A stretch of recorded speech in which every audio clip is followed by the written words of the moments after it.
Well, hello, everybody. Welcome back to Friday Night Beer Time with me, your host, as always, that big bird looking fellow they call Colin. Happy Friday, everybody. As per the usual arrangement, it is time to celebrate the week by cracking open an ice cold beer and getting right into one of the stories that has been just nagging on me all week this week. Today, we're going to be doing something slightly different than we usually do, and that's because this is kind of a preparatory piece for the upcoming Salt the Streets podcast, episode 142. It's happening tomorrow right here on Salt the Streets YouTube at noon Pacific time. So set your clocks, make sure you're liking, commenting, and making sure that notification bell is rung on your YouTube app, because that's what we're going to be doing tomorrow. And, of course, we always love to see you here.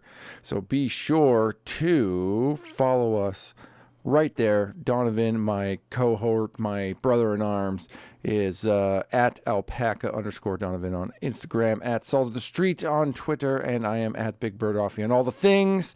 We, of course, have our Salt of the Street social media pages at Salt the Streets on everywhere, including over there on patreon.com/Salt the Streets. So be sure to head over there and subscribe for more and better content. Alex, what's up, homie? I hope you are ready to stick around, because we're going to be diving into today's topic. Is all going to be on a piece by the great and powerful Seymour Hersh about how America took out the Nord Stream pipeline. We're going to be reading through the entirety of the Substack post that he put up describing how it was that the United States blew up the Nord Stream 2 pipeline, which I think is, if you've been listening at all, it's kind of like, well, yeah, duh, of course they did. Who else would blow up the Nord Stream 2 pipe? Maybe it was the Norwegians, but, you know, at the end of the day, we're the ones that did it. So we're going to be taking a look at that. But before we dive into all that, of course, it's Friday, so it's time to get our beer chachos on. Today I have a Schwarzbier, a black lager from another local brewery over here in my town called Rainy Days. Oh, I'm excited for this. It's been one hell of a week there, Alex. It's been a whole deal. I don't know what's going on with my headphones. They seem weird. They sound weird. Hopefully I sound okay. That I do have like a little bit of a head cold. I've been fighting all week, so I might sound a little bit more bass than others. Oy. So you're going to have to pardon the occasional sniffles and whatnot. But, ooh, a nice dark lager today. I'm very excited about this. Oh, I sound fine, Alex says. That's good to know. Oh, look at that. What do we got here? This is 4.2 alcohol by volume. What kind of weak sauce is this? It's all right. It's all right. I just came from the brewery. I've already had a couple beers. So let's go, Donovan says. Oh, so Seymour Hersh. Let's actually, before we do this, let's sniff our beer. We'll taste our beer. We'll do the whole 9 yards, and then a quick little preview about what we got coming up on the show skis tomorrow.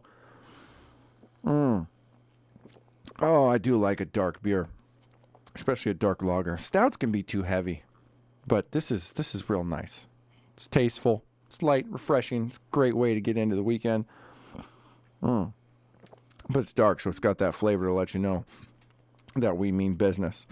So tomorrow is kind of a special day here at Salt of the Streets. We're going to be getting into a nearly total viewer/listener requested show. We've got tons and tons of topics we're going to be hitting, all courtesy of viewers like you. So some of the topics are going to range from, obviously, the China balloon. We're going to be talking about, let's see here. We're going to talk about eating eggs, which I'm very excited to talk about because that's a specialty topic. I'm not totally sure what that's all about, but we've got the King Charles coronation. We've got the new Egyptian the new Egyptian capital, New Cairo, the Adderall shortage. We've got Japan dumping radioactive water into the sea. We've got the Neuralink trials. We've got issues with the manosphere, if you will. Disney and they're losing subs. We've got the Twitter whistleblower. We're going to be talking, obviously, there's no escaping the discussions about Ukraine and some special forces involvement, if you will, in that situation.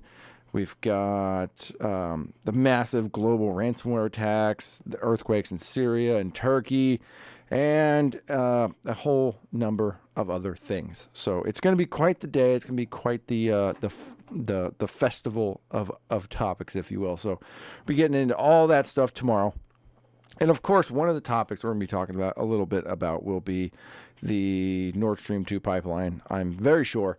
And so in preparation for that, we're just going to go ahead and read through the epic Substack post from the great, powerful Seymour Hersh entitled How America Took Out Nord Stream 2 Pipeline. So before we dive into this, a little bit about who this guy is. He is a Pulitzer Prize winning journalist that won the Pulitzer Prize while he was at the Dispatch News Service in Washington, D.C. for his exclusive disclosure of the Vietnam War tragedy at the hamlet of My Lai, which was a massacre that the U.S. government tried to cover up.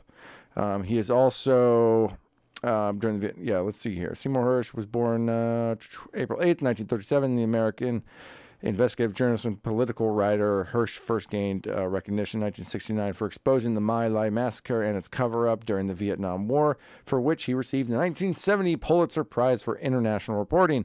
During the 1970s, Hersh covered Watergate scandal for the New York Times, revealed Operation Menu, the clandestine bombing of Cambodia. In 2004, he reported on the U.S. military's mistreatment of detainees at the Abu Ghraib prison. We can all remember that.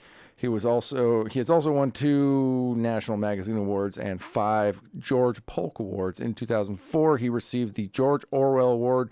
Hersh has accused the Obama administration of lying about the events surrounding the death of Osama bin Laden and disputed the claim that Bashar al-Assad's regime used chemical weapons on civilians in the Syrian civil war.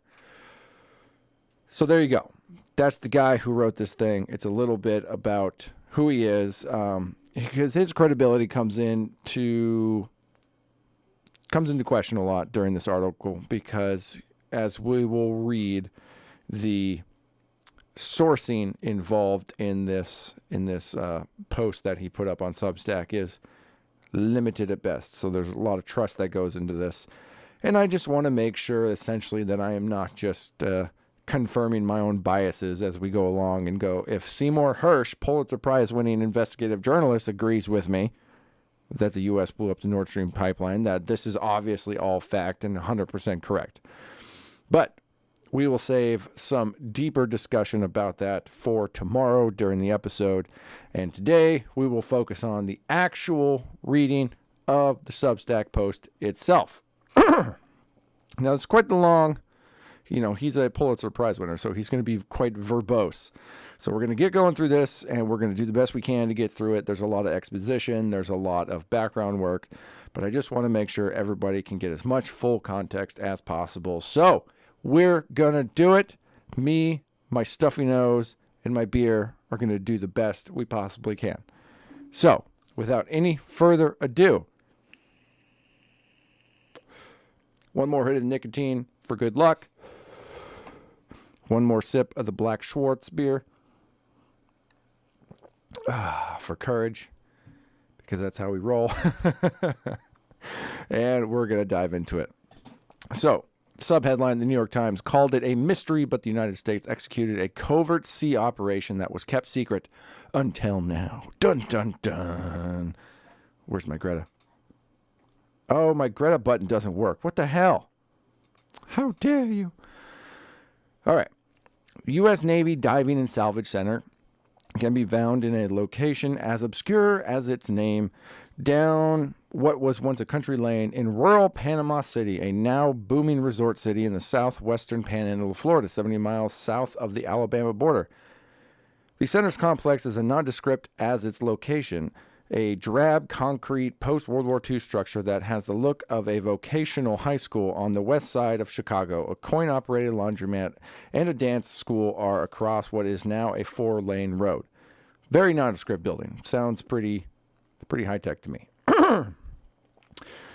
The center has been training highly skilled deepwater divers for decades who, once assigned the American military units worldwide, are capable of technical diving to do the good, using C4 explosives to clear harbors and beaches of debris and unexploded ordnance, as well as the bad, like blowing up foreign oil rigs, fouling intake valves of undersea power plants, destroying locks or crucial shipping canals. The Panama City Center, which boasts the second largest indoor pool in America, was the perfect place to recruit the best, the most taciturn graduates of the diving school who successfully did last summer what they had been authorized to do 260 feet under the surface of the Baltic Sea. A lot of assertions right up front. He's not sugarcoating it all. He's telling you exactly that these were the guys, this is where they're trained, these are the ones that did it. Last June, the Navy divers operating under the cover of a widely publicized midsummer NATO exercise known as Baltops 22 planted the remotely triggered explosive that 3 months later destroyed 3 of the 4 Nord Stream pipelines, according to a source with direct knowledge of the operational planning. Now, as we mention on the show all the time, I do not like sources with direct knowledge. I don't like unnamed sources. I don't like that at all. It's hard to trust you, which is why we're just putting our faith right now in Mr. Seymour Hersh, because the dude is supposed to be pretty based in bringing out government corruption. He has a good track record with that. So we're just going to assume at this point that he's on the up and up, and this is legit. We go on. 2 of the pipelines, which were known collectively as Nord Stream 1, have been providing Germany and much of Western Europe with cheap Russian natural gas for more than a decade. A second pair of pipelines called Nord Stream 2 had been built but were not yet operational. Now, the Russian troop massing on the Ukrainian border and the bloodiest war in Europe since 1945 looming, President Joseph Biden saw the pipeline as a vehicle for Vladimir Putin to weaponize natural gas for his political and territorial ambitions. As for comment, Adrienne Watson, the White House spokesperson, said in an email, quote, "This is a false and complete fiction." Tammy Thorpe, a spokesman from the Central Intelligence Agency, similarly wrote, quote, "This claim is completely and utterly false." Obviously, Intel community going to do what the Intel community does. Biden's decision to sabotage the pipelines came after more than 9 months of highly secret back-and-forth debate inside Washington's national security community about how to best achieve that goal. For much of that time, the issue was not whether to do the mission, but how to get it done with no overt clue as to who was responsible. Excuse me. Talking and drinking beer, always a problem. Let's see, there was a vital bureaucratic reason for relying on the graduates of the center's hardcore diving school in Panama City. The divers were Navy only and not members of the American Special Forces Special Operations Command, whose covert operations must be reported to Congress and briefed in advance to the Senate and House leadership. The so-called Gang of Eight, that's the Senate and House leadership. The Biden administration was doing everything possible to avoid leaks as the planning took place late in 2021 and into the first months of 2022. President Biden, so already he's lining up the fact that obviously we have to use specific people to do this because we can't rely on people that are involved in America's Special Operations Command, because then the Senate would have to know. So we got to keep this as airtight as possible. President Biden and his foreign policy team, National Security Advisor Jake Sullivan, Secretary of State Tony Blinken, and Victoria Nuland, the Undersecretary of State for Policy, had been vocal and consistent in their hostility to the 2 pipelines, which ran side by side for 750 miles under the Baltic Sea from 2 different ports in northeastern Russia near the Estonian border, passing close to the Danish island of Bornholm before ending in northern Germany. The direct route, which bypassed any need to transit Ukraine, had been a boon for the German economy, which enjoyed an abundance of cheap Russian natural gas, enough to run its factories and heat its homes, while enabling German distributors to sell excess gas at a profit throughout Western Europe. Action that could be traced to the administration would violate U.S. promises to minimize direct conflict with Russia. Secrecy was essential. take another drink. It is kind of funny, Alex, isn't it? It's like this feels like a very, very verbose, like written explanation of what we kind of already all assumed, just given the common sense at play at the time and the situation as it was unfolding as we saw it. I mean, it was not a stretch to be like, well, who stands to gain the most from blowing up the Nord Stream 2 pipeline? Fairly certain the same exact certain was previously practiced. I mean, yeah, we'll go with that. Scenario was previously practiced. We read on. From its earliest days, Nord Stream 1 was seen by Washington and its anti-Russian NATO partners as a threat to Western dominance. The holding company behind it, Nord Stream AG, was incorporated in Switzerland in 2005 in partnership with Gazprom, a publicly traded Russian company producing enormous profits for shareholders, which is dominated by oligarchs known to be in the thrall of Putin. Of course, Gazprom controlled 51% of the company, with 4 European energy firms, 1 in France, 1 in the Netherlands, 2 in Germany, sharing the remaining 49% of stock and having the right to control downstream sales of the inexpensive natural gas to local distributors in Russia and Western Europe. Gazprom's profit were shared with the Russian government, and the state gas and oil revenues were estimated in some years to amount to as much as 45% of Russia's annual budget. Excuse me. Yeah, not a whole lot of massive revenue streams into the nation of Russia these days, other than oil and natural gas. I'm so glad I have a nice tall beer for this show, because we're going to need it a lot. The whole head cold thing is, it's a fun time. All right, where were we? America's political fears were real. Putin would now have an additional and much-needed major source of income, and Germany and the rest of Western Europe would become addicted to low-cost natural gas supplied by Russia, while diminishing European reliance on America. In fact, it's exactly what happened. Many Germans saw Nord Stream 1 as part of the deliverance of former Chancellor Willy Brandt's fame, Ostopolitik theory, which would enable post-war Germany to rehabilitate itself and other European nations destroyed in World War II by, among other initiatives, utilizing cheap Russian gas and fuel as prosperous Western European markets and trading economy. Which makes sense. You know, post-World War II Germany, as well as post-World War II Western Europe, was a devastated shit show. And also Russia was right there with them. It was not a good time over in Europe at that point in time. Nord Stream 1 was dangerous enough in the view of NATO and Washington, but Nord Stream 2, whose construction was completed in September of 2021, would, if approved by German regulators, double the amount of cheap gas that would be available to Germany and Western Europe. The second pipeline also would provide enough gas for more than 50% of Germany's annual consumption. Tensions were constantly escalating between Russia and NATO, backed by the aggressive foreign policy of the Biden administration.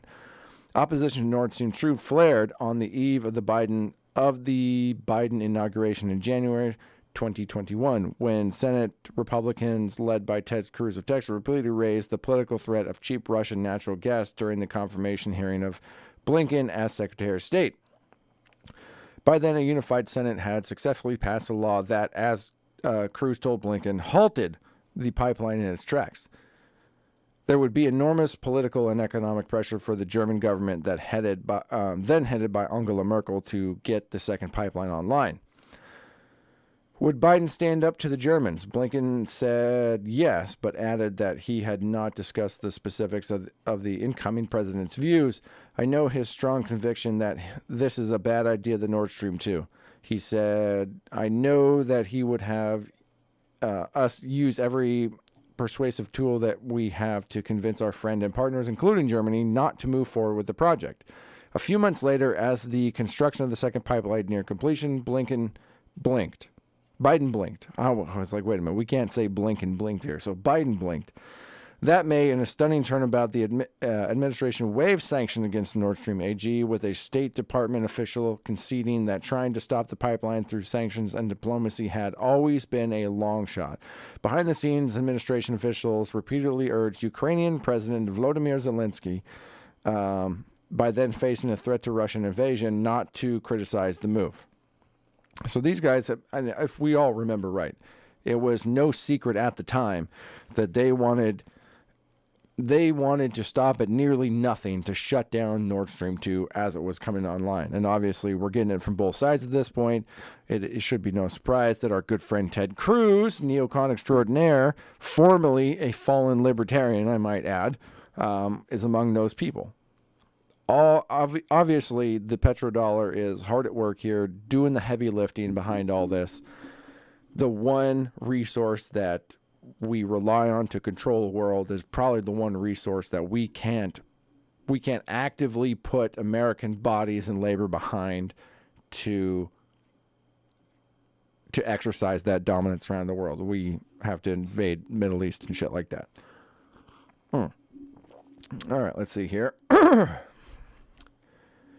There were immediate consequences. Senate Republicans, led by Ted Cruz, announced an immediate blockage of all Biden's foreign policy nominees and delayed passage of the annual defense bill for months, deep into the fall. Politico later depicted Biden's turnabout on the second Russian pipeline as, quote, the one decision arguably more than the chaotic military withdrawal from Afghanistan that has imperiled Biden's agenda. So it didn't even, according to Politico, it didn't even stack up to the botched with surrender of Afghanistan. The administration was floundering despite getting a reprieve on the crisis in mid-November when Germany's energy regulators suspended approval of the second Nord Stream pipeline. Natural gas prices surged 8% within days. Amid growing fears in Germany and Europe that the pipeline suspension and the growing possibility of a war between Russia and Ukraine would lead to a very much unwanted cold winter. It was not clear to Washington just where Olaf Scholz, Germany's newly appointed chancellor, stood. Months earlier, after the fall of Afghanistan, Scholz had publicly endorsed French President Emmanuel Macron's call for more autonomous European foreign policy in a speech in Prague, clearly suggesting less reliance on Washington and its mercurial actions. Throughout all this, Russian troops had been steadily and oh my gosh, why can't I talk? Ominously, we can speak. Building up on the border of Ukraine, and by the end of December, more than 100,000 soldiers were in position to strike from Belarus and Crimea.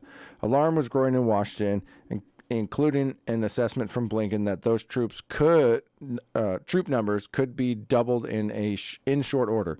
The administration's attention once again was focused on Nord Stream. As long as Europe remained dependent on the pipeline for cheap natural gas, Washington was afraid that the countries like Germany would be reluctant to supply Ukraine with the money and weapons it needed to defeat Russia. It was at this unsettled moment that Biden authorized Jack Sullivan to bring together an interagency group that came up with a plan. All options were to be on the table, but only one would emerge. So a whole lot of fucking around led the administration at this point to deem for some reason that Europe could not be totally beholden to Russia for natural gas, which I think obviously makes sense, especially as far as some of our conversations here on the podcast have gone. Russia shuts off the gas. They're holding the nuts of Western Europe at that point. They can just turn the knob, cut off the gas, and then essentially they'll be like their pawns, and would be much more willing to do or back anything they wanted to do. Norway has enough gas for all the EU, which is probably why. Is that where the newer pipeline got built, Alex? I'm trying to remember. I know we talked about it on the show at one point, but it was like just after they blew the shit out of fucking Nord Stream, there was a new one. It was like the Baltic pipeline or something like that, and I believe it came from Norway into Germany, a direct line. I think that's that was also the case, which I believe, if I'm recalling my thinking at the time, also begged me to question whether or not it could have been something like corporate espionage. They intersect right around Denmark, best of my knowledge. Well, let's go with that. That sounds good. I think, two heads are smarter than one. Let's go with that. So anyways, we read on the planning portion. In December of 2021, 2 months before the first Russian tanks rolled into Ukraine, Jake Sullivan convened a meeting of a newly formed task force, men and women from the Joint Chiefs of Staff, the CIA, and the State and Treasury Departments, and asked for recommendations about how to respond to Putin's impending invasion. It would be the first of a series of top-secret meetings in a secure room on the top floor of the old executive office building adjacent to the White House. That was also the home of the president's Foreign Intelligence Advisory Board. There was the usual back-and-forth chatter that eventually led to a crucial preliminary question. Would the recommendation forwarded by the group of the president be revisable, such as another layer of sanctions and currency restrictions, or irreversible, that is, kinetic actions, which could not be undone? Yeah, once you blow something up, it generally gets blown the fuck up.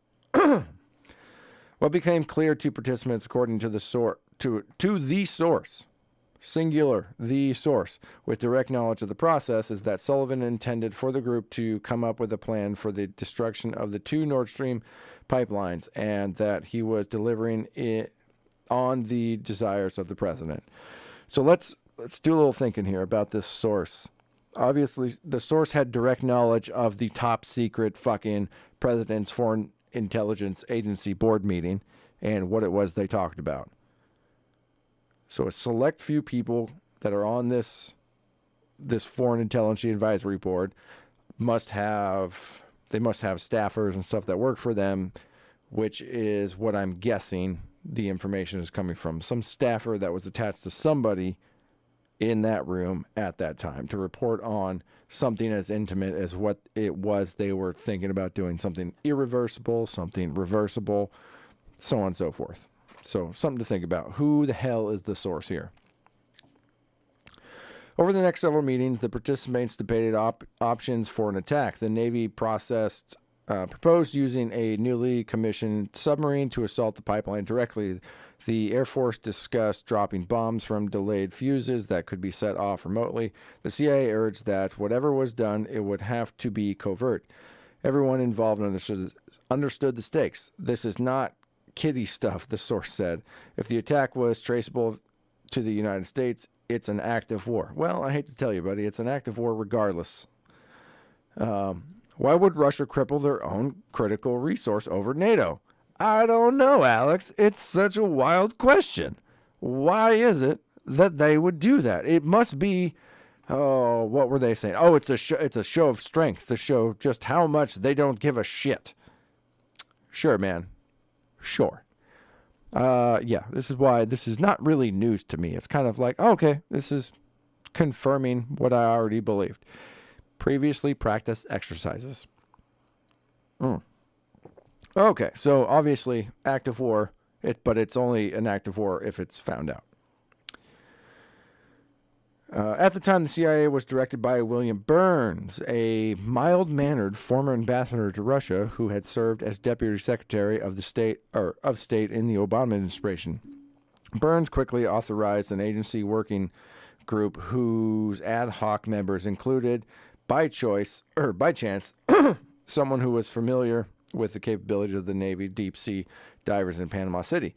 Over the next few weeks, members of the CIA's working group began to craft a plan for a covert operation that would use deep-sea divers to target an explosion among the pipelines.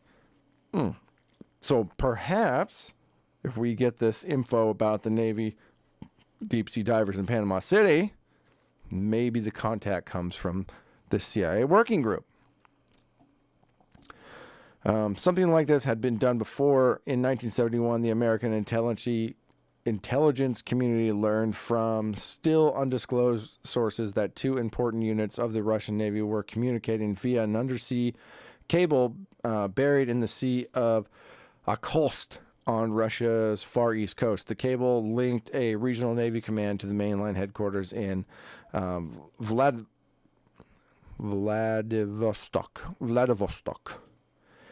A handpicked team of CIA agency and NSA operatives was assembled somewhere in the Washington area under deep cover and working out a plan using Navy divers, modified submarines, and a deep submarine rescue vehicle that succeeded. After much trial and error in locating the Russian cable, the divers planted a sophisticated listening device on the cable that successfully intercepted the Russian traffic and recorded it on a taping system. Yay. Good for spies. The NSA learned that the senior Russian Navy officer why are we doing all this exposition? I don't give a fuck about something that is this old at this point. Cool. We did it once before. We could do it again. Got it. The NSA learned that senior Russian Navy officers, convinced of the security of their communication link, chatted away with their peers without encryption. The recording device and its tape had been replaced monthly, and the project rolled on merely for a decade until it was compromised by a 44-year-old civilian NSA technician named Robert Pelton, who was fluent in Russian. Pelton was betrayed by a Russian defector in 1985 and sentenced to prison. He was paid just $5,000 by the Russians for his revelations about the operation, along with $35,000 for other Russian operational data he provided that was never made public. The underwater success, codename Ivy Bells, was innovative and risky and produced invaluable attention to the Russian Navy's intentions and planning. Still, the agency group was initially skeptical of the CIA's enthusiasm for a covert deep-sea attack. Now we're back on topic. Thanks for wasting our life for a few paragraphs.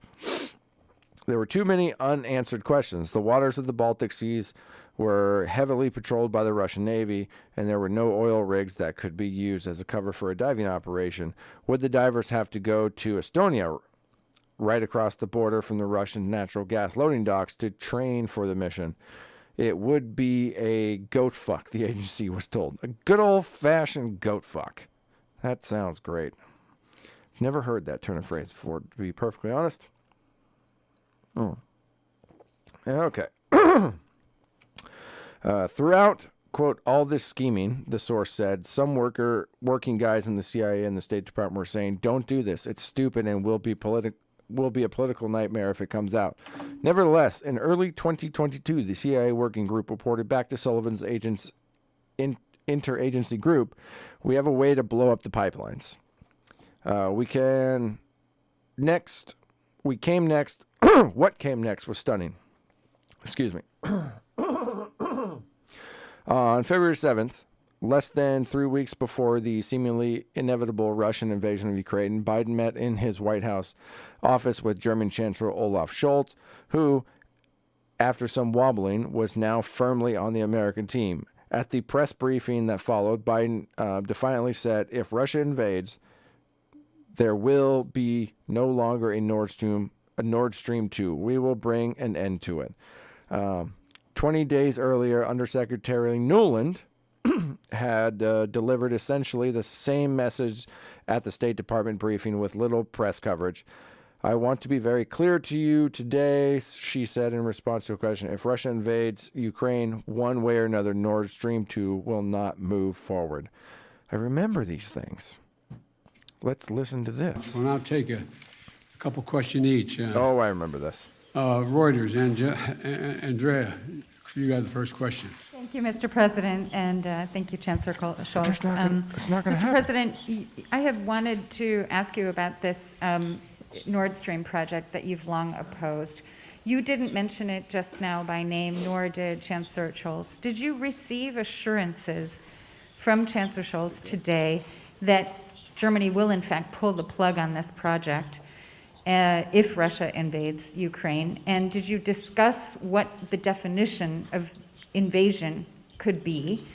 And then Chancellor Scholz, wenn ich Sie fragen darf, If I may Sie ask you, Chancellor haben Scholz, darüber gesprochen, dass es eine you strategische said Ambiguität there was geben some soll, strategic wegen ambiguity den that was Sanktionen. needed in Und, terms of ich sanctions. wollte wissen, ob I die just wanted to Sanktionen, know die whether Sie the vorhaben sanctions und you die are EU envisaging vorhaben and und the die EU US is vorhaben, working on and the nun US as well schon fertig geschnürt sind are oder ob das noch already ausgearbeitet finished, wird. finalized, Und or is there denn still in der work Tat, ongoing? Ihre, Oh my And gosh, this is the longest clip ever. Also, dass Sie das nicht sagen wollen, was genau da drin ist. Ist you're das not eine really saying what the details Ausrede, are. dass Is that Deutschland just an vielleicht zum Beispiel die excuse SWIFT, for Germany maybe Maßnahmen nicht to Longest not support the question SWIFT ever. measures?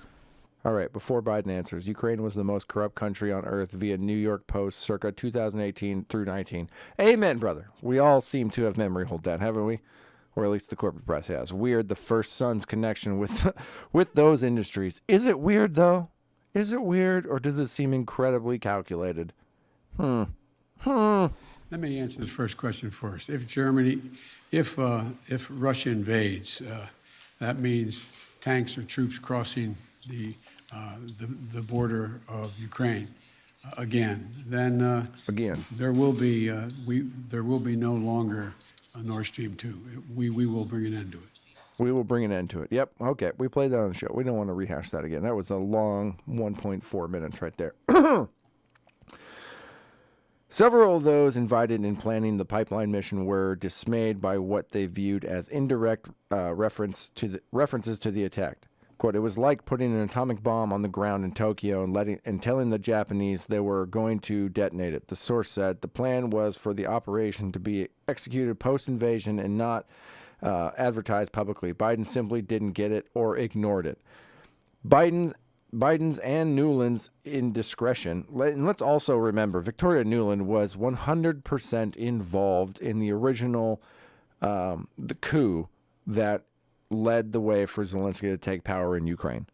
She was 100% on board with it, partly orchestrated it, and bragged about it on the old school fucking Colbert Report show. It was a whole deal. She and Biden have been they've had this hard on for war with Russia since they were kids, essentially. I mean, these people they grew up in the Cold War era. They rose to power during the Cold War era. They're just carrying on the fight. USA bombs whoever the fuck whoever we want. Nobody can even do shit. Yeah, ask somebody like fucking the former president of Libya, or Saddam Hussein, or just basically anybody, bro. This is what we do. Although fighting insurgents wars is different than fighting a full-on national war. If I had to bet, we're going to see how that plays out in the long term. So anyway, Biden and Nuland's indiscretion, if that's what it was, might have frustrated some of the planners. But it also created an opportunity. According to the source, some of the senior officials of the CIA determined that blowing up the pipeline no longer could be considered a covert operation because the president just announced that we knew how to do it.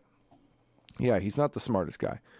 The plan to blow up Nord Stream 1 and 2 was suddenly downgraded from the covert operation, required that Congress be informed to one that was deemed as highly classified intelligence operating with U.S. military support. Under the law, the source explained, there was no longer a legal requirement to report the operation to Congress. All they had to do now was just do it. But it still had to be secret. The Russians have superlatives. Come on, show dog, calm down. Don't be trying to climb up on the chair. Have superlative surveillance of the Baltic Sea. The agency working group members had no direct contact with the White House and were eager to find out if the president meant what he said. That is, if the mission was now a go. The source called Bill Burns came back and says, do it. Oh, my God. So we're finding, like, the operators that are going to do this mission. Like, well, we just heard the president say it on TV. Are we a go? What are we doing here? I mean, it sounds like everybody fucking knows what we're about to do. Maybe he says it, and then the pipeline explodes, and maybe a couple simpletons that talk on the internet can draw those two strings together and decide who is most likely to blow up the fucking pipeline. Maybe. Norway, the operation. Norway was the perfect place to base the mission. In the past few years, the East-West crisis of the East-West crisis, the U.S. military was vastly expanded in presence inside Norway, whose western borders run 1,400 miles along the North Atlantic Ocean and merges above the Arctic Circle in Russia. The Pentagon has created high-paying jobs and contracts amid some local controversy, controversy, by investing hundreds of millions of dollars to upgrade and expand American Navy and Air Force facilities in Norway. The new works included, most importantly, an advanced synthetic aperture radar far up north that was capable of penetrating deep into Russia and came online just as the American intelligence community lost access to a series of long-range listening sites inside China. A newly refurbished American submarine base, which had been under construction for years, had become operational, and more American submarines were now able to work closely with the Norwegian colleagues to monitor and spy on a major Russian nuclear about 250 miles to the east and on the Kola Peninsula. America also has vastly expanded a Norwegian air base in the north and delivered to the Norwegian Air Force a fleet of Boeing-built P-8 Poseidon patrol planes to bolster its long-range spying on all things Russia. Better than a balloon. Amen. I don't know. The balloons seem to work out quite nicely for the Chinese. Another topic we'll be talking about tomorrow. Obviously, the balloon. All right, dog, come here. You're being a little punk. You want to come up, sit up here? Yeah? Say hi to the people. My old dog. What's up, big guy? What's up? You want to read this for me? All right, go to town. All right, let's see. We just talked about the Poseidon patrol planes. In return, the Norwegian government angered liberals and some moderates in its parliament last November by passing the Supplementary Defense Cooperation Agreement. Under the New Deal, the U.S. legal system would have jurisdiction in certain agreed areas in the north over American soldiers accused of crimes off base, as well as over those Norwegian citizens accused of suspected or interfering with the work at the base. Way to go, Norway, for giving a little bit of your sovereignty to big old daddy America. Norway was one of the original signatories of the NATO treaty in 1949 in the early days of the Cold War. Today, the supreme commander of NATO is Jens Stoltenberg, a committed anti-communist who served as Norway's prime minister for 8 years before moving to his high NATO post with American backing in 2014. He was a hardliner on all things Putin and Russia, who had cooperated with the American intelligence community since the Vietnam War. He has been trusted completely since. Quote, he is the glove that fits the American hand, the source says. Oil, Alex says. It's all about the oil, bro. Let's see. He was the glove that fit the hand. Back in Washington, planners knew they had to go to Norway. Quote, they hated the Russians, and the Norwegian Navy was full of superb sailors and divers who had generations of experience in highly profitable deep-sea oil and gas exploration, the source said. They also could be trusted to keep the mission secret. The Norwegians may have had other interests as well. The destruction of the Nord Stream, if the Americans could pull it off, would allow Norway to sell vastly more of its own natural gas to Europe. Oil, Alex, oil. The Norwegian, did they show the Norway pipeline? No, I fucking know. It goes right across there. I know we've pulled it up in another episode. I'm pissed that I didn't bring it up today, but that's all right. Let's see. Sometime in March, a few members of the team flew to Norway to meet with the Norwegian Secret Service and Navy. One of the key questions was where exactly in the Baltic Sea was the best place to plant the explosives. Nord Stream 1 and 2, which each with two sets of pipelines, were separated much of the way by little more than a mile as they made their run to the port of Greifswald in the far northeast of Germany. The Norwegian Navy was quick to find the right spot in the shallow waters of the Baltic Sea, a few miles off Denmark's Bornholm Island. Sorry about that. The pipelines ran more than a mile apart along a seafloor that was only 260 feet deep, that could be well within the range of the divers who operated from the Norwegian Alta-class mine hunter. Would dive with a mixture of oxygen, nitrogen, and helium, streaming from their tanks, and plant shaped C4 charges on the 4 pipelines with concrete protective covers. It would be tedious, time-consuming, and dangerous work, but the waters off Bornholm had another advantage. There were no major tidal currents, which would have made the task of diving much more difficult. Yeah, currents, when you're in the water, are a huge, huge force. You may think like a 1 or 2 knot current is like, oh yeah, well that's only like 1 mile an hour. It's no big deal. Yeah, until you remember it's like the entire fucking ocean moving at 1 mile an hour. It's hard to not be pushed right along. After a bit of research, and the Americans were all in. At this point, the Navy's obscure deep diving group in Panama City once again came into play. The Deep Sea School at Panama City, whose trainings participated in Ivy Bells, are seen as an unwanted backwater by the elite graduates of the Naval Academy in Annapolis, who typically seek the glory of being assigned as a SEAL, fighter pilot, or submariner. If one must become a, quote, black shoe, that is, a member of the less desirable surface ship command, there is always at least duty on a destroyer, cruiser, or amphibious ship. The least glamorous of all is mine warfare. Its divers never appear in Hollywood movies or on the cover of popular magazines. The best divers with deep diving qualifications are a tight community, and only the very best are recruited for the operation and told to be prepared to be summoned to the CIA in Washington, the source said. The Norwegians and Americans had a location and the operatives, but there was another concern.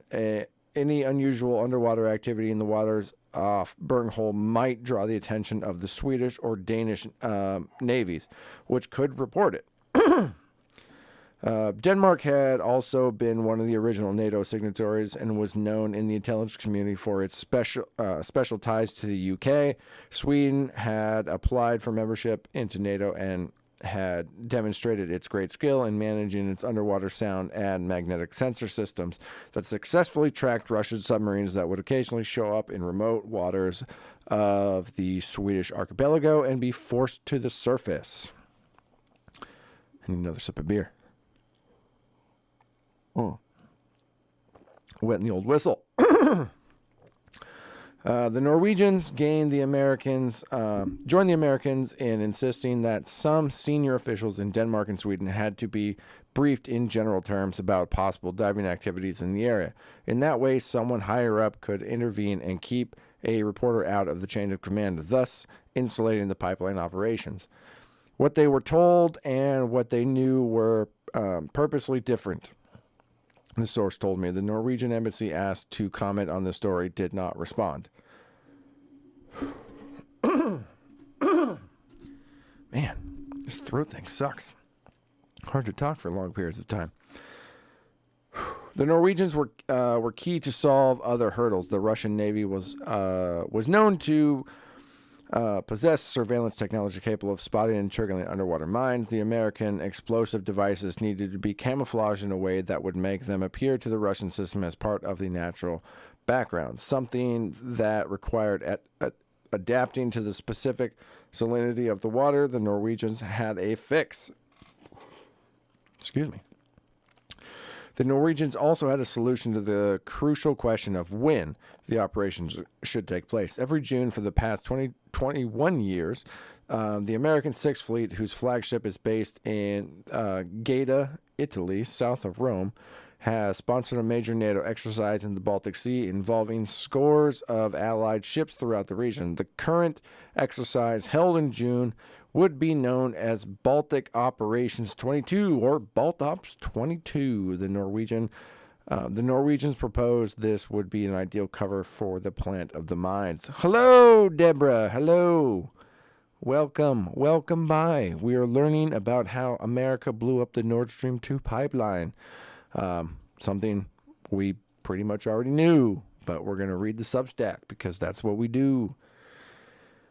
The Americans provided one vital element that convinced the Sixth Fleet planners to add and research and develop exercise to the program. The exercise as made public by the Navy, involved the Sixth Fleet in collaboration with the Navy's research and warfare centers.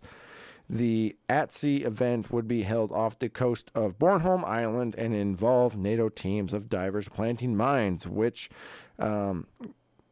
competing teams used the latest underwater technology to find and destroy them. It was both a successful exercise and ingenious cover. The Panama City boys would do their thing, and the C4 explosive would be in place by the end of the Baltops 22 with a 48-hour timer attached. All of the Americans and Norwegians would be long gone by the first explosion. The days were counting down, the clock was ticking, and we were nearing mission accomplished, the source said. And then Washington had second thoughts. The bombs would still be planted during the Baltops, but the White House worried that a 2-day window for their detonation would be too close to the end of the exercise, and it would be obvious that America had been involved. You fucking think? You think as if it wasn't already obvious enough? Oh, yeah. Instead, the White House had a new quest.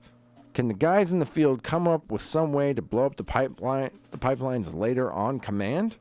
Can I just press a button and make it go bloom? This is the question. Some members of the planning team were angered and frustrated by the president's seeming indecision. The Panama City divers had reportedly practiced planting the C4 on pipelines, as they would during Baltops. But now the team in Norway had to come up with a way to give Biden what he wanted, the ability to issue a successful execution order at a time of his choosing. Being tasked with an arbitrary last-minute change was something the CIA was accustomed to managing, but it also renewed the concerns some shared over the necessity and legality of the entire operation. I wonder, the CIA worried about legality? That's ridiculous. That's how you know this whole thing's ridiculous. They're not concerned with legality. Come on.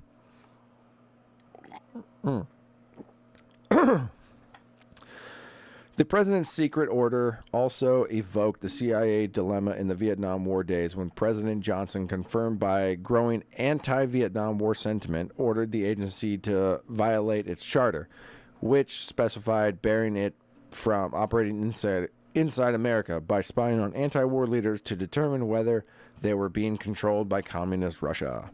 The agency ultimately acquiesced, and throughout the 1970s, it became clear just how far it had been willing to go. There were subsequent newspaper revelations in the aftermath of the Watergate scandal about the agency spying on American citizens, its involvement in the assassination of foreign leaders, and its undermining of the socialist government of Salvador Allende. The law has never factored into anything the CIA has done. Apparently not, Deborah. I mean, they might have had a slight conscience back in the 1970s, but it didn't seem to take them too long to get over it. Those revelations led to a dramatic series of hearings in the mid-1970s in the Senate, led by Frank Church of Idaho, a.k.a. the Church Commission, that made it clear that Richard Helms, the agency director at the time, expected that he had an obligation to do what the president wanted, even if it meant violating the law.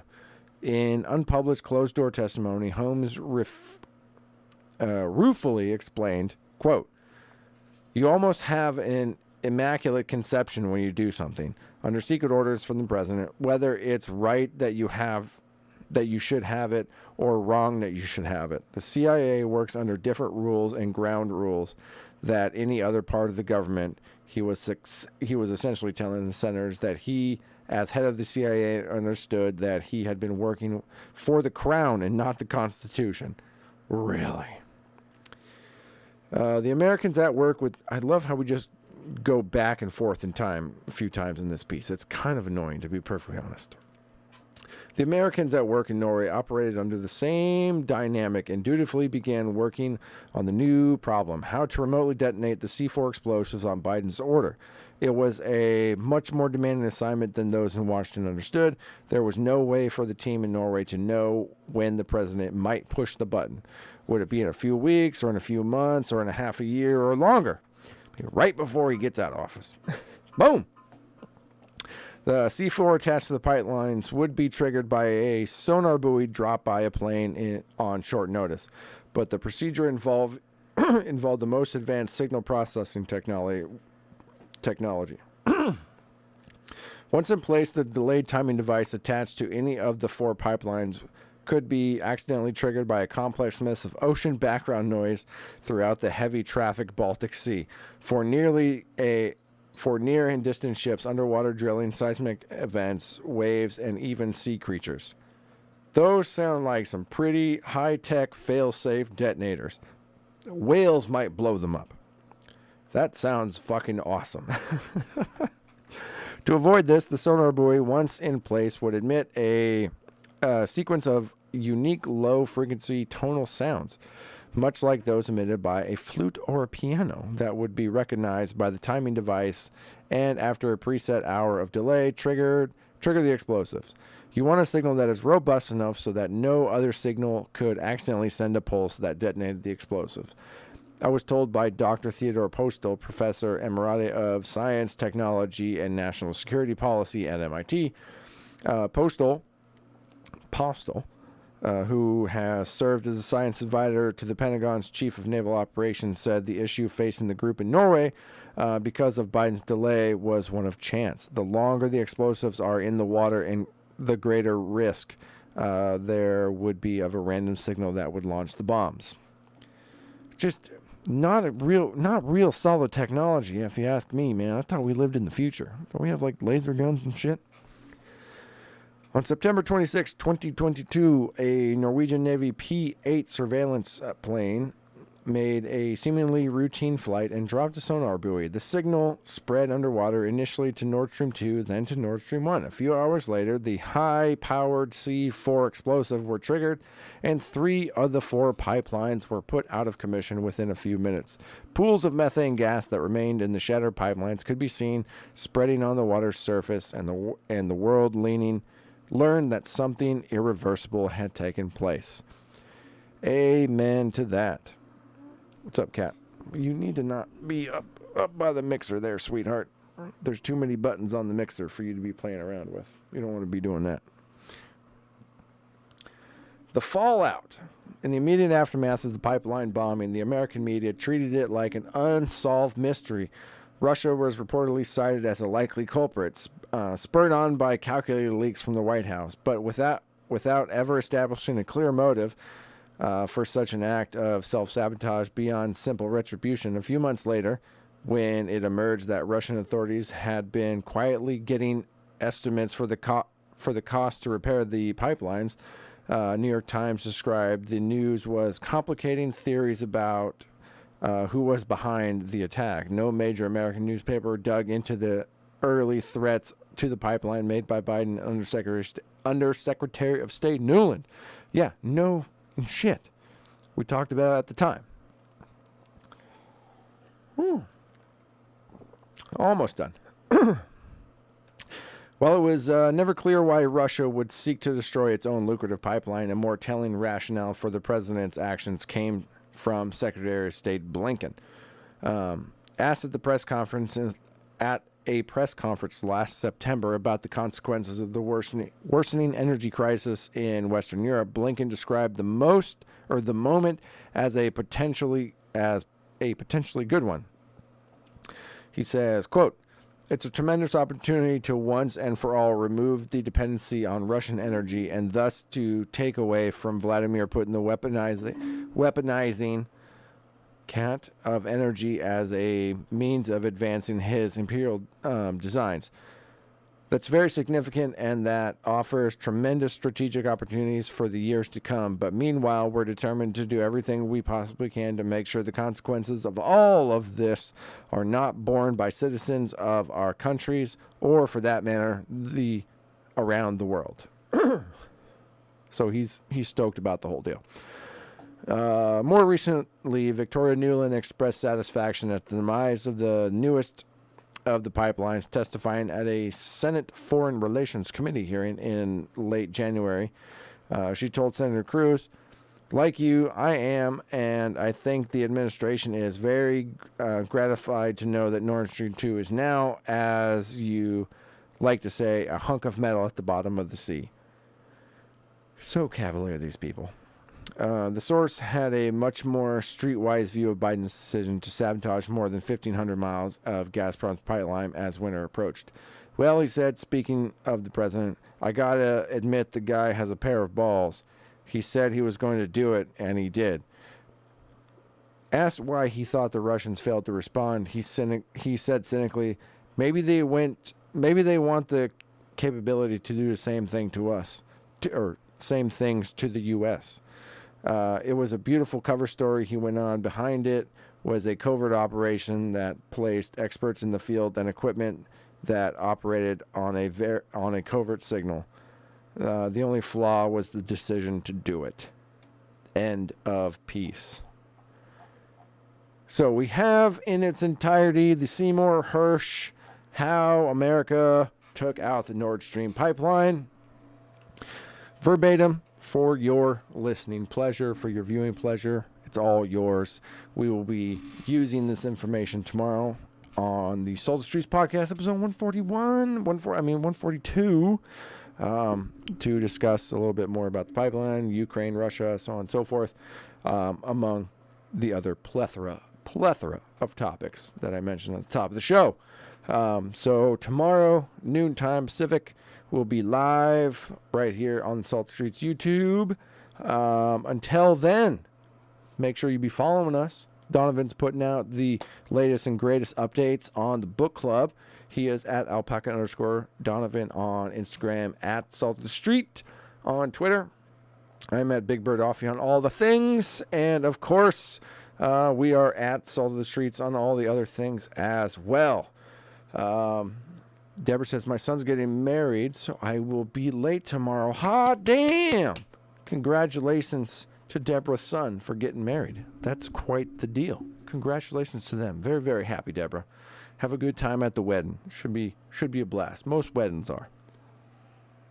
I remember my wedding 13 and a half years ago. Getting close to 14, I think. If anything, I'm overshooting by a year, but 13, 14, yeah, good times. So congratulations. Thank you guys, everybody, for hanging out. Alex, it was great to see you again there, buddy. Deborah, thanks for swinging in. And we'll be back here tomorrow for noon, at noon Pacific time. Donovan will be here. It's going to be great. It's going to be fun. And I hope to see you all there. Thank you guys again for joining us, and I'll see you all tomorrow.